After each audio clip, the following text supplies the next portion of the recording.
Como criticar o conteúdo de um livro? Esse é o objetivo do terceiro e último estágio da leitura analítica, que compreende as 3 regras finais. Se você assistiu aos vídeos anteriores, você aprendeu as regras para descobrir o conteúdo do livro, as regras de 1 a 4, em seguida as regras para interpretar o conteúdo do livro, as regras de 5 a 8, e agora as regras para criticar o livro. A palavra final sobre o livro é sua. Até agora você vinha esperando a sua vez de falar e ela finalmente chegou. O que eu quero dizer é que agora é a sua oportunidade de expressar a sua opinião sobre o livro.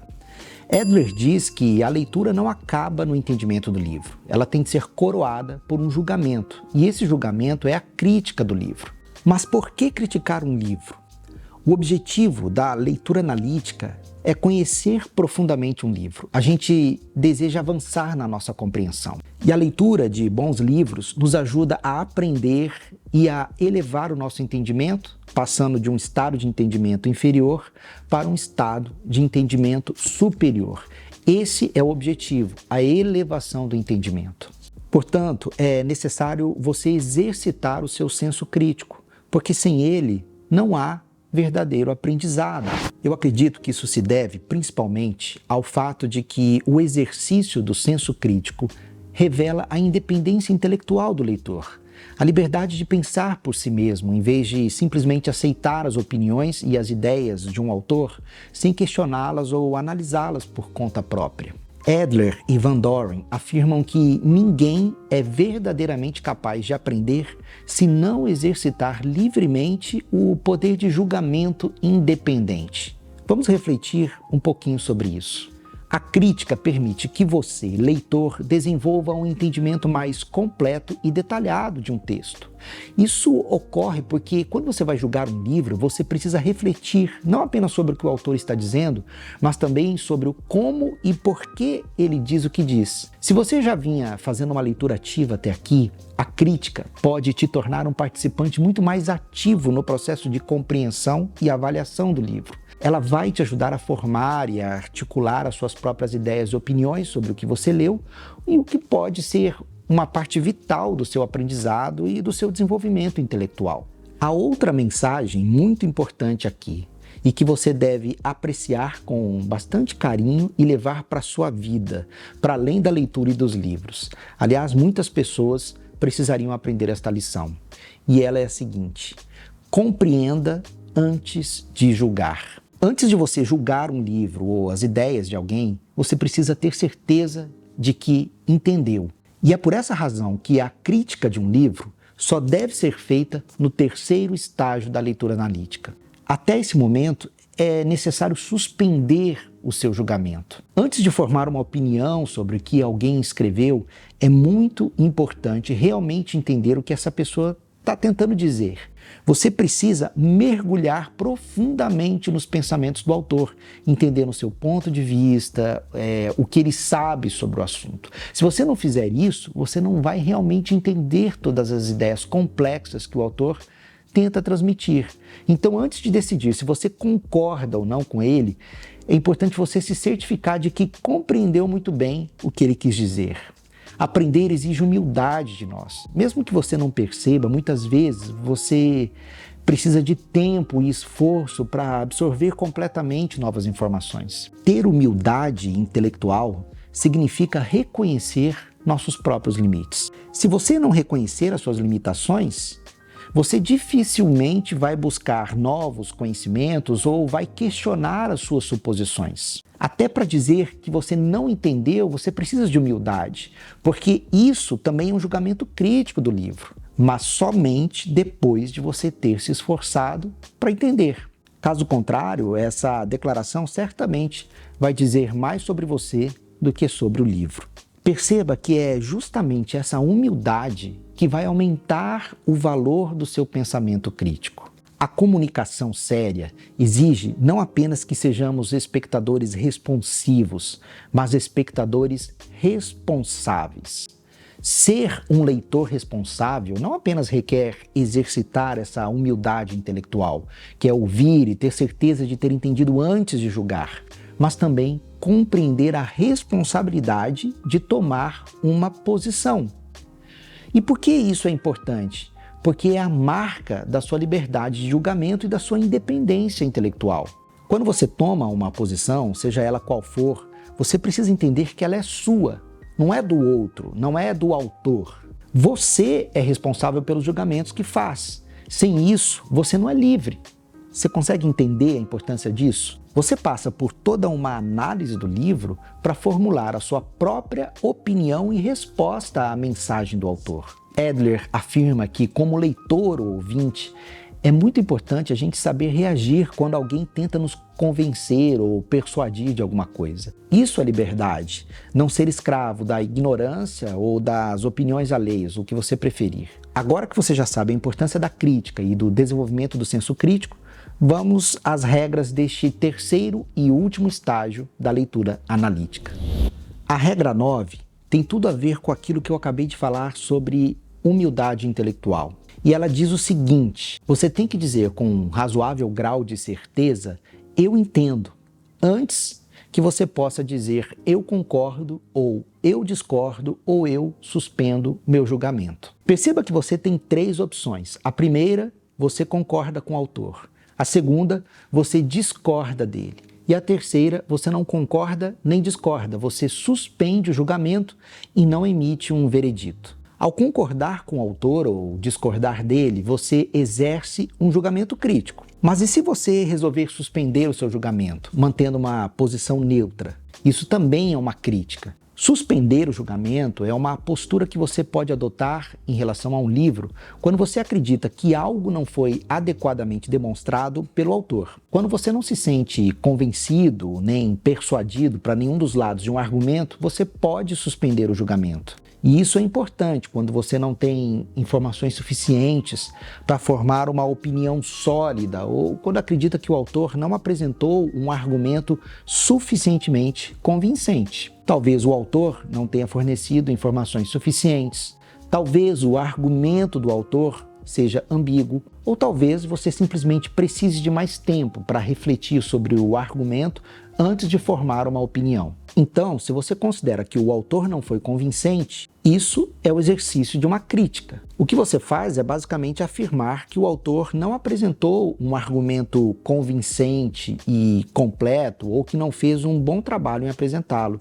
E isso é uma avaliação da qualidade do trabalho do autor. Mais uma vez, entenda que a crítica precisa ser feita de uma posição de humildade e abertura, reconhecendo que você pode não ter todas as informações necessárias para fazer um julgamento definitivo nesse momento. Agora vamos para a regra 10, que também é muito importante nesse exercício de humildade intelectual. Quando você discordar do autor, faça-o de maneira sensata, sem gerar disputas ou discussões. Discordância não é disputa.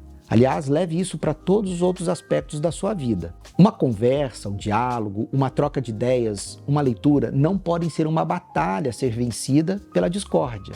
As pessoas que agem com esse espírito só enxergam aquilo de que discordam. Quando você lê para aprender, você busca a verdade e não ganhar um debate com o autor. Isso não significa também que você não possa discordar dele, mas que a sua postura deve ser guiada pelos fatos e pela verdade, não por um desejo de se provar certo ou de derrotar o autor. Isso é muito importante e não vale só para os livros, mas para a vida em geral.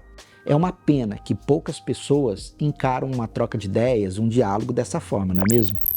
Se houver desacordo, e ele também faz parte do crescimento intelectual, ele precisa ser construtivo e produtivo. Então, expresse a sua discordância de maneira respeitosa, cuidadosa, construtiva, aberto à possibilidade de aprendizado e de compreensão.